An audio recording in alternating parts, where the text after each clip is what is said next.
Good afternoon, I'm Raylene Ramsey. This is your afternoon news fix for Friday, the 11th of April. A former Tipene funeral staff member and casketeer's star has been sentenced to 2 years in prison for burial scams and mishandling bodies.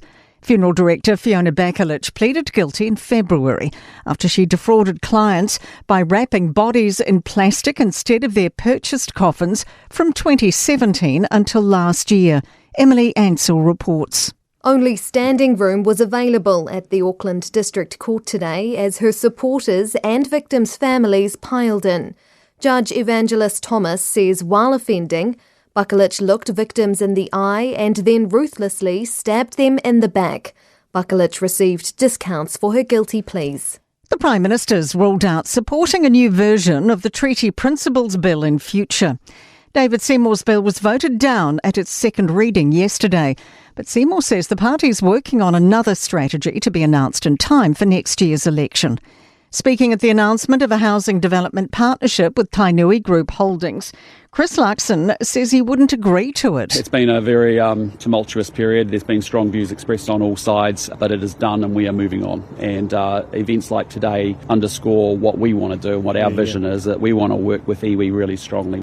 The Family and Sexual Violence Prevention Ministers announced a new partnership to strengthen multi-agency responses in Auckland.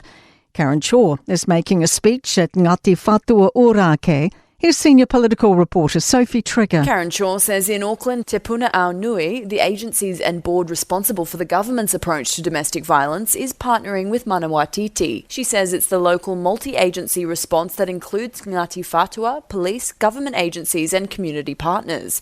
It'll coordinate support and collaboration and develop a local system improvement plan building on local insights from whānau. Health New Zealand has released its action plan for improving services after an 11-year-old was mistaken for and treated as an adult mental health patient. The girl was taken to Henry Bennett Mental Health Facility in Hamilton in March and given antipsychotics before staff realised she was not the missing patient in her 20s.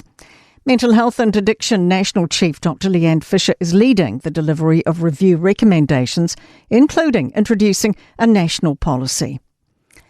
The Auditor-General's dishing out criticism to public sector agencies around how they deal with treaty settlements.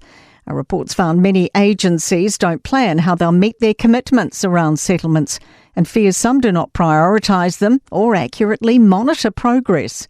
It's recommended the Ministry for Māori Development, Te Puni Kōkiri, develop a framework around transparency and accountability for cultural redress.